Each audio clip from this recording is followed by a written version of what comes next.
Well, indeed. Welcome back to another Boneless review by Eric the Racket Scientist. Today we're going to talk about Mizuno. Some of you watching probably know what Mizuno is as a brand, and to that I would just summarize and say, if Li-Ning is kind of like the Nike of China, then Mizuno is kind of like the Nike of Japan. They make a variety of products, volleyball gear, swim gear, badminton gear, and their badminton stuff is pretty good. Now, if you've seen a bunch of my other videos, you'll know that I regard Mizuno quite highly. They actually make quite a lot of rackets, a lot of different models, and my opinion is that in terms of their actual build quality and QC, quality control, I personally feel that they can be on par to JP Code Yonex rackets, which is pretty good. Typically, JP Code Yonex rackets regarded as, the best manufacturer quality in the badminton industry, with certain exceptions. I think, if you watch my podcast on string, whatever, then you'll know that the grommets in Mizuno rackets aren't that great. But everything else, those are changeable. Change those, but everything else like build quality, consistency, handle quality, breakages and stuff like that. Other than that, Mizuno's pretty top notch. So what are we talking about today? We're talking about this thing, and this is the Mizuno Fortius iJ2. Now let's go step by step. Okay, so I already talked a little bit about Mizuno as a brand. Make a lot of good rackets, and if I were to generally categorize their rackets, I would say, how should I put this?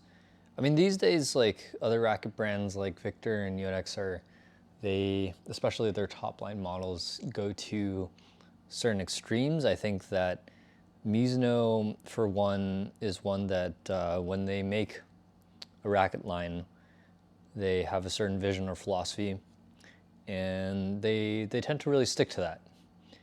And you could sort of argue the same for modern Li-Ning rackets. I think that, for example, Axe Force or Halbertech have very coherent designs in terms of racket lines, whereas, with Yonex, Astrox can be kind of all over the place, Nanoflare kind of, all over the place, and don't even get me started on Victor, where like all of Victor's racket lines are extremely chaotic and sometimes have no coherency whatsoever, which is fine. So, like with Mizuno, if you pick up one of the racket lines, like for example, if you pick up an Altius series, or if you pick up a Fortius or an Acrospeed, like you more or less kind of know what you're getting into, and that's usually a pretty good thing, like that sort of consistency. All right, so let's talk about racket lines now. So in the modern age here in 2025, we have kind of three, I guess, sort of four main lines of rackets. You have your Altius, which is their kind of all-around series, although those rackets tend to be quite soft and therefore tend to be preferred by like women singles players. The Altius 01 Feel, famously popularized and used by Nozomi Okuhara. And Fortius, I think, is probably going to be one of the better known lines. That's actually what we're talking today. Mizuno's recent speed line, Acrospeed, also has gained quite a bit of popularity. Now, they just came out with a new power line called Acro Force, but we're not talking about that today. We're talking about the Fortius series. Now, if you do know about this Fortius series, in terms of like pro players that use Mizuno, there aren't a lot of them. But if you do know Fortius, you probably know it from Asan and Setiawan from Indonesia, having been sponsored by Mizuno at some point before their retirement. They switched to Victor right before, but before they switched to Victor, they were with Mizuno, and they used the Mizuno Fortius series, where Asan used the 11P, the Fortius 11 Power, and Setiawan used the 11Q, the Fortius 11 Quick. Now I actually have one of those rackets here, an 11Q. Just slow down for a minute. Yeah, I know it's not black. The 11Q is supposed to be black. This is a special limited edition white 11Q.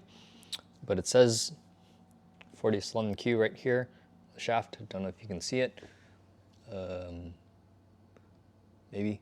What is this racket? Now, it's pretty straightforward. I mean, if this came without paint, you might think it's an Astrox racket, and yeah, you wouldn't be very far off. Like, Fortius is very approachable in that it's like a very typical kind of round box frame with, you know, kind of a beefy T-joint. So it's a very typical power racket with, you know, no frills and stuff. They're all fully recessed, which I love. The 11Q being sort of the easier to use one, for some people was still a little difficult to use, could be. Like, there were some points where I felt that it was a little too heavy or solid. And so I actually discovered that Mizuno in Taiwan had a specific model called the iJ2 that was Taiwanese exclusive. And that's what we have here today. I actually don't remember how I found out about this, but the first generation of Mizuno iJ2 is this one. This is black racket. Just looking at it, it looks, you know, very similar to the rest of the Fortius series. You got your kind of boxy oval frame, fully recessed. Frame size, pretty similar, I think, although it has a bit of a longer shaft than the 11Q.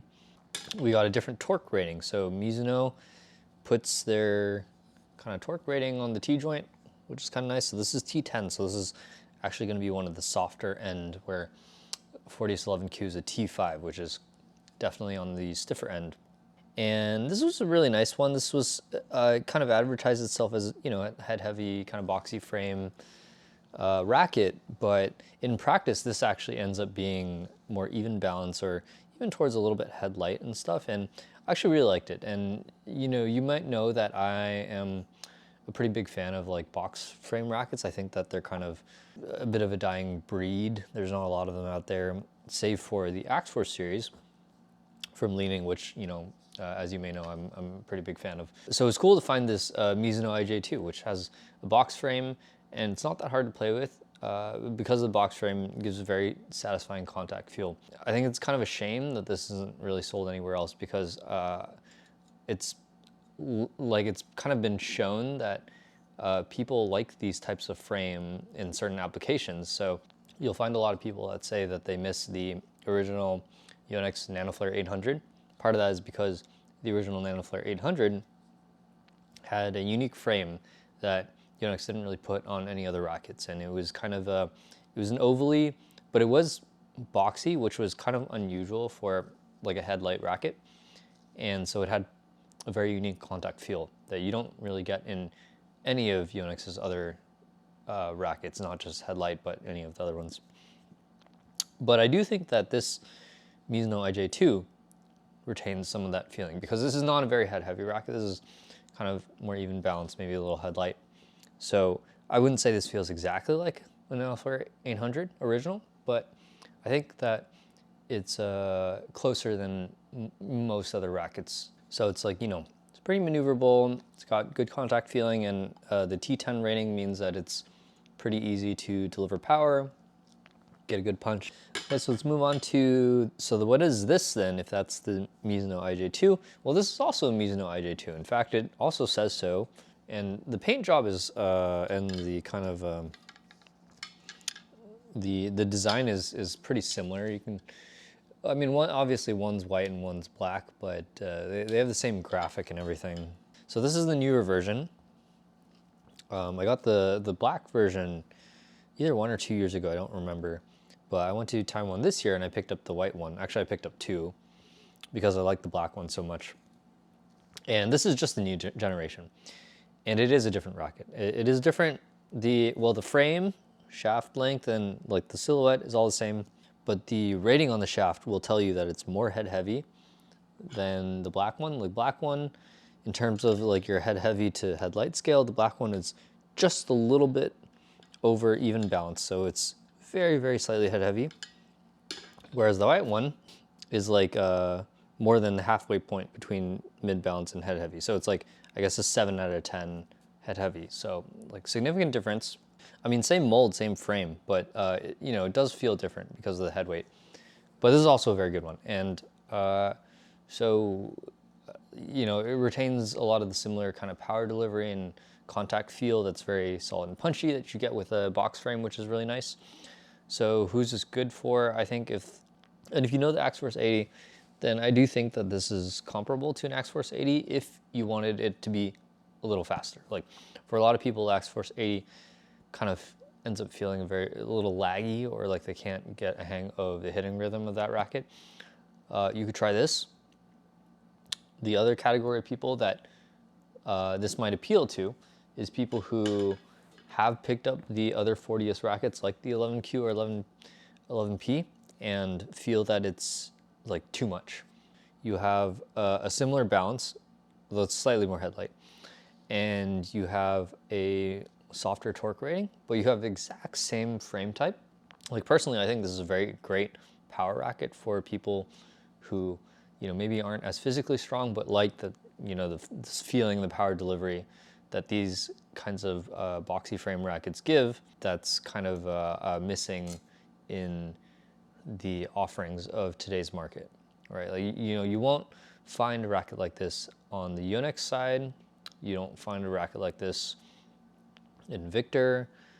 Leaning Axe Force, I guess, is the closest thing, but again, I told you why that may not necessarily work for you. These also come with G6 grip, so if you're like, you know, kind of a G6 grip kind of guy, then the Mizuno rackets might be a good option for you. And the big problem is just that, I mean, it's just Taiwan exclusive, right? Like you either have to ship it from Taiwan, you got to find someone to buy it for you in Taiwan, and so that can be pretty annoying. But if you're a racket lover, if you're watching this, you probably are, because this is a very like a niche model. I feel that, you know, most people who venture to try Mizuno are probably racket enthusiasts who like kind of seek out more unusual rackets. And if you are using Mizuno and you're seeking out this racket, then you're probably like very deep in the weeds. Like you're looking for something very specific. So I don't expect a lot of people to watch or necessarily like get this review, but I really don't think there's many people in the English speaking world like the US who, you know, have owned, played with, or certainly have reviewed this racket. But yeah, really nice one. Used it a little bit in a tournament and felt good. So there it is. It's you know, a little bit more beefier attacking NanoFlare 800, a little softer version of your Fortius 11Q, a little better rounded Axe Force 80, whatever you want to call it. Very approachable power racket, maybe a similar segment to your 77 Pro, but it's not ugly, easy to use, approachable, versatile, G6 grip. Yeah, okay. Thanks for listening to me ramble on the couch, and I'll see you in the next one.